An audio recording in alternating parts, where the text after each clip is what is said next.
Olá, queridos, sejam bem-vindos ao canal Josué de Azevedo e quero transmitir mais uma vez uma palavra relacionada a alguns temas que temos falado desses últimos dias, falado sobre o anticristo e dentro do contexto tem a ideia da apostasia. E eu quero, junto com os irmãos que estão nos acompanhando, falar sobre a apostasia dos últimos tempos. Alguém me fez uma pergunta e como o assunto falado anteriormente não era sobre a apostasia especificamente, e sim sobre o anticristo, eu vou falar agora no contexto sobre a apostasia dos últimos tempos. É importante a gente ter em mente que quando nós falamos de apostasia, não é, a palavra é grega, a palavra é episteme, ou alguns usam o termo episteme, mas é o sentido mais comum da palavra, é o sentido remover, desertar, desistir, né? Quando nós falamos dos últimos, o sentido mais comum é tempos finais, né, da igreja na terra. É o sentido de últimos momentos. Então, a apostasia dos últimos momentos que nós estamos vivendo, isso mostrando que algum tempo atrás já houve apostasia. Isso é importante a gente entender, né? Mas essa apostasia, ela está se referindo aos tempos finais. Lá em 1 Timóteo, capítulo 4, versículo 2, diz: mas o Espírito expressamente diz que nos últimos tempos apostatarão alguns da fé. Ele fala alguns, ele não diz todos, né? Dando ouvidos a espíritos enganadores e a doutrina de demônios, pela hipocrisia de homens que falam mentira, tendo cauterizada a sua própria consciência. Então, Paulo escrevendo, naturalmente, ele já estava experimentando coisas semelhantes, isso é verdade, mas a palavra de Deus, ela é profética, né? Também para os nossos dias. E nós entendemos que aqui, de alguma forma, também atinge os nossos dias, e ele está dizendo justamente, mas o Espírito expressamente diz, né, o Espírito de Deus, nos últimos tempos apostatarão alguns da fé, ou seja, desviarão, desistirão, deixarão. O Senhor Jesus, numa certa ocasião, ele falou a respeito do semeador que saiu a semear, não é isso? E algumas ele jogou a semente, umas caíram pelo caminho, né? Outros caíram entre os espinhos, enfim. E o texto nos mostra que ali a semente é a palavra. Em algum momento vinha as aves do céu e alimentava-se da semente, a outra ia crescer, mas era sufocada, e a outra caiu em boa terra e produziu. Então nós estamos observando que nesses últimos tempos há uma tendência muito forte do desvio do contexto da palavra de Deus, no sentido de permanência nos valores bíblicos, até porque o mundo jaz no maligno e há um crescente ataque contra o modelo bíblico, e isso é muito claro nos dias atuais. Bom, voltando então a essa concepção bíblica que nós estamos falando a respeito da apostasia, esse temário, o 2 Timóteo, ainda no capítulo 3, mas o verso 2 em diante, diz: porque haverá homens amantes de si mesmo, avarentos, presunçosos, soberbos, blasfemos, desobedientes a pais e mães, ingratos e profanos, sem afeto natural, irreconciliáveis, caluniadores, incontinentes, cruéis, sem amor para com os bons, traidores, obstinados, orgulhosos, mais amigos dos deleites do que amigos de Deus. Eu acredito que cada ponto que nós estamos lendo, eu acredito vem à sua mente situações que nós estamos vivenciando nos dias de hoje. E isso nos chama muito a atenção. Quando nós olhamos aqui dentro da palavra de Deus, nós observamos que, dando seguimento em 2 Timóteo 3, o verso 5, nós encontramos tendo aparência de piedade, mas negando a eficácia dela. Deste, afasta-te, porque deste número são os que se introduzem pelas casas, levam cativas mulheres, nécias carregadas de pecado, levadas de várias concupiscências. Claro que Paulo está usando aqui no seu tempo o que acontecia com os falsos mestres que entravam, e muitas vezes eles apareciam e entravam nas casas, e as mulheres, que eram, segundo o texto bíblico, o vaso mais fraco, eram levadas pelo vento de doutrina que era disseminado naquele tempo. Bom, olhando novamente para o texto, nós observamos a pergunta que tem me feito constantemente, que alguém me fez, foi sobre verdades sobre a apostasia. Quais são essas verdades que nós podemos mencionar? Primeiro, é que ela acontece com o crente, porque nós estamos falando de uma apostasia relacionada no meio da igreja. Tá? Então, essa apostasia mencionada por Paulo acontece com quem é crente e que às vezes vai se afastando da direção de Deus. Segundo, ela vem de modo gradativo. A apostasia ela não entra, ela não dizendo eu sou apóstata e pronto, não. Ela vem de modo gradativo. Quando você vê, você já está inteirado, já está envolvido, né? Então não tem como. Quando você vê, já é, como diz assim, aquela teia de aranha, né? Já foi toda preparada e quando você vê, não tem mais condições, né? Já está ali todo envolvido. Terceiro ponto, ela emite sinais, claro, como uma enfermidade no corpo. Ela vai emitir sinais, ou seja, tudo aquilo que você fazia antes, no sentido de ler as escrituras, os cultos, né? Então ela passa agora a ter uma situação inversa. Qual seria essa situação inversa? Hoje é crescente crítica hoje à igreja, à liderança. Claro que em alguns momentos nós entendemos que tem situações que realmente ela emitem realmente um sinal de frieza, mas isso até no meio da liderança também. Então seria importante a gente entender isso. O quarto ponto, nesse caso, a apostasia, primeiro ela trabalha por dentro da pessoa. Depois, ela se mostra nas ações. Então, ninguém é apóstata sem primeiro ter disseminado a apostasia, ter aceitado a apostasia, então ela é contaminada. Então, depois dessa contaminação, ela vem com força e aí a pessoa praticamente já está vencida. Quando nós olhamos para a palavra do Senhor, nós encontramos aqui que ele diz haverá homens, então pessoas que na verdade darão crédito a este espírito enganador. Bom,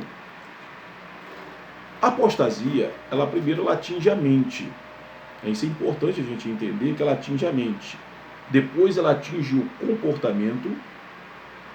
Depois, nesse caso, ela vai provocando a mudança para o afastamento de Deus.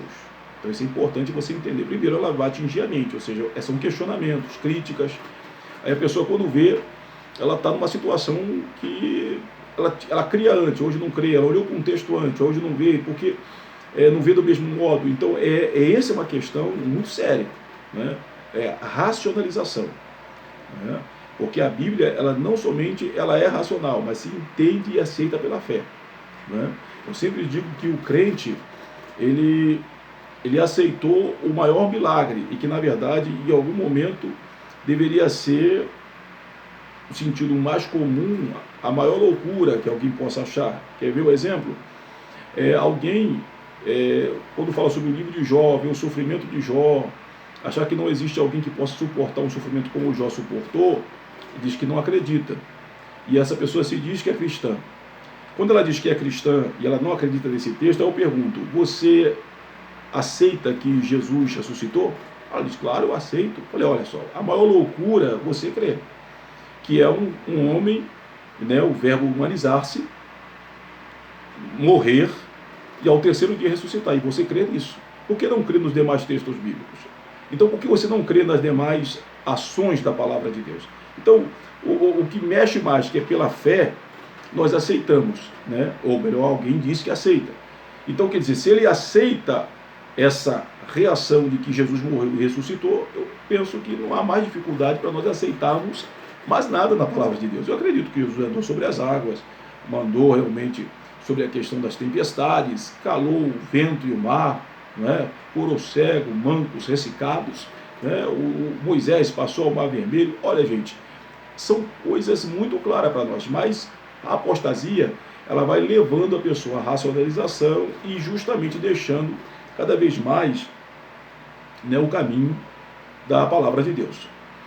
Ainda lá em 2 Timóteo, né, no versículo 8 diz, como Janes e Jambres resistiram a Moisés, assim também estes resistem à verdade, sendo homens corruptos de entendimento e de réprobos quanto à fé. Então, veja esse contexto que a palavra de Deus está nos ensinando. Que vai gerar vida espiritual, é Tito capítulo 2, versículo 1, Paulo escrevendo, diz: tu, porém, fala o que convém à sã doutrina. Ou seja, é a fé. Então, para uma pessoa se tornar servo de Deus, ele recebe o evangelho de Cristo, perdão dos seus pecados, ele tem que se arrepender, é justificado, né? Então, há uma conciliação desta pessoa com Cristo, com Deus, através da pessoa bendita de Jesus. Então, isso é importante a gente entender. Bom, no caso de Janes e Jambres, eles resistiram a Moisés. E hoje não é diferente de haver pessoas que resistirão, né, à palavra de Deus. Bom, inspirado pelo Espírito Santo, Paulo, ele deixou esse alerta para nós, quando ele fala lá em 1 Timóteo 4:1. Infelizmente, essa profecia vem se cumprindo de forma alarmante no nosso meio. Igrejas são corrompidas por falsos mestres, congregações inteiras são desviadas da simplicidade do Evangelho por videntes e profetas que se acham a serviço de Satanás. Nesse caso, rebanhos, nesse caso, são afetados por esse falso ensino, levando muitos, então, ao desvio da palavra de Deus e dos seus mandamentos. Infelizmente, rebanhos têm sido cada vez mais levados, apartados da verdade, pelos que mercadejam a palavra de Deus. Ou seja, em busca de resposta de uma solução aparente, muitos acabam sofrendo com a mentira dos falsos mestres. Bem verdade que a palavra do Senhor em Romanos 10:17, está escrito: a fé vem pelo ouvir, e o ouvir pela palavra de Deus. Então, quando nós ouvirmos a palavra de alguém, você tem que ouvir pela palavra, ou seja, olhar pelas Escrituras. Ouvir se está de acordo com aquilo que a Bíblia diz. Alguém pode me perguntar: qual o caráter dos apóstatas nos últimos dias? Tem como nós identificarmos uma pessoa apóstata nos últimos dias? De alguma forma, há um meio de identificação. Por exemplo, uma das características é o egoísmo, amante de si mesmo, ingrato e irreconciliável. Segundo, ele é sacrílego. Um dos pontos na Bíblia vai dizer que ele é blasfemo, profano, inimigo de Deus, hipócrita religioso. Terceiro, vai dizer que ele é materialista, ele é avarento. No quarto ponto, vai dizer que ele é hedonista, amigo dos deleites e incontinente. Você vê constantemente as pessoas muito prazerosas a não fazer a vontade de Deus, parece que vivem numa colônia de férias. Terceiro elemento, eles são vaidosos. Nesse caso, quando a Bíblia diz, chama de presunçoso, soberbo e orgulhoso. E o último elemento, eles são desafeiçoados. Observe que as Escrituras vai dizer que são sem afeto natural, desobediente a pais e mães, cruel, sem amor para com os bons, caluniador, traidor e obstinado. Então, volto a repetir: egoísmo, são sacrílego, são materialistas, são hedonistas, são vaidosos e são desafeiçoados. Então, esse é uma das características muito clara. Bom, na apostasia, no sentido comum, que significa o abandono consciente e público da fé. Ou seja, você vai encontrar algumas pessoas dizendo: agora eu não sou mais crente, agora eu não sirvo mais a Deus, e entra na embriaguez, entra, enfim, num caminho que você não imaginaria que aquela pessoa entraria. A apostasia desses últimos dias visa atacar prioritariamente os seguintes artigos de fé. Primeiro, a soberania de Deus. Veja lá em Judas, versículo 4. Segundo, a divindade de nosso Senhor Jesus Cristo, verdadeiro homem e verdadeiro Deus, e a única salvação, ou o único Salvador e Redentor da humanidade. Atos 4:12. Nenhum outro há salvação, porque também debaixo do céu nenhum outro nome há dado entre os homens pelo qual nós devamos ser salvos. Terceiro ponto, a realidade da sua vinda. Também isso é um ponto que está relacionado à apostasia em 2 de Pedro, no capítulo 3, do versículo 1 ao 10. Ou seja, muitos não acreditam e não acreditarão na volta ou na vinda de nosso Senhor. Através da apostasia, objetiva o diabo minar a resistência da igreja, induzindo-a a deixar de ser reino de Deus para tornar-se uma simples organização religiosa. Nesse ponto, eu vou destacar que a apostasia, primeiro, ela é uma extrema corrupção. Ela, nesse caso, é uma resistência à verdade. Terceiro, ela vai mostrar que homens carnais, sem temor a Deus, se manifestarão muito nos últimos dias. Perigo, nesse caso, da estagnação espiritual, declínio justamente da fé, e volto ainda a dizer, as causas relacionadas à igreja estão relacionadas à acomodação do erro, à aceitação do falso ensino e a adaptar-se aos conceitos não cristãos que são mencionados e disseminados no mundo. Nesse ponto, nós entendemos mais uma vez qual é o efeito de tudo isso relacionado à apostasia no meio do povo de Deus.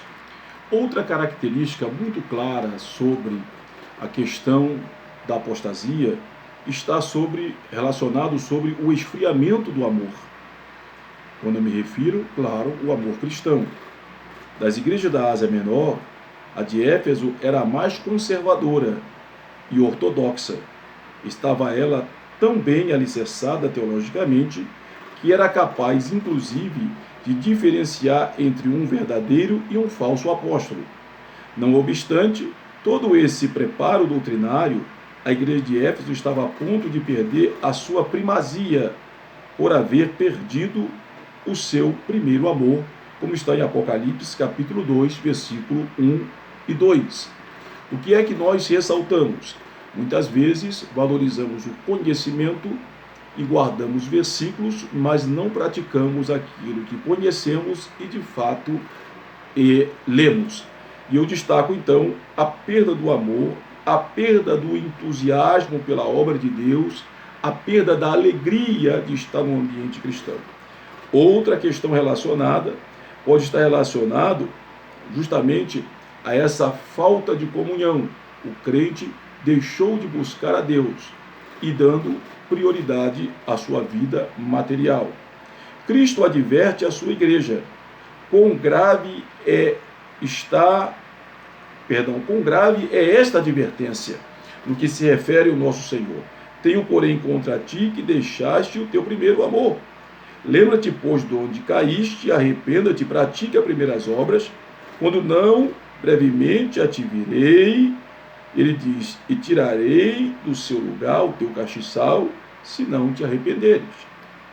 Ora, o esquecimento do que era, ou seja, vamos deixando gradativamente a simplicidade. A igreja que pregava o arrependimento, o perdão dos pecados e vida transformada, vai esquecendo do que era.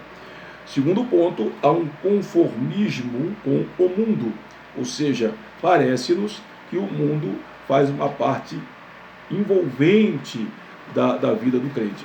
Claro que nós entendemos que o crente, ele tem no seu aspecto de vida, a sua vida terrena, as suas atividades. Entretanto, isso não significa que a sua vida espiritual esteja morta. o que acontecia na questão do entendimento de alguns irmãos no passado. Realmente havia um determinado exagero, mas hoje está havendo também um extremo. E precisamos, meus irmãos, estar no tempero, estar no equilíbrio, na balança de Deus. Quero enfatizar, para podermos concluir esta palavra, não é, no texto, observando-se que vivemos um tempo de um crescimento de liderança divorciada, ou seja, um crescente número de abandono no contexto familiar, gerando também uma forma, também nos dias atuais, da apostasia no seio da igreja. Hoje nós vemos mais milagres e nenhuma mudança de vida, ou seja, as pessoas querem milagres e, na verdade, não ter uma vida transformada. Muito show e pouco culto a Deus. E isso é um problema dos dias atuais. Se a igreja não tiver um tipo de movimento, não tem atrativo. Agora a pergunta que eu faço: será que estamos realmente de acordo com a vontade de Deus? Ou nós estamos criando um culto para nós e não um culto para Deus? Termino a palavra: se não estivermos vigilantes, poderemos ser enganados pelo que insolentemente vem substituindo a palavra de Deus por doutrinas de demônios. Você está firme na fé? E se ele vier neste instante, está preparado para recepcioná-lo? Esta é a sua oportunidade. Renove agora mesmo a sua aliança com o Cordeiro de Deus e tenha uma vida abençoada. Pense nisso. Tenha realmente confiança no Senhor. Pratique a palavra e que o Senhor prospere o seu caminho.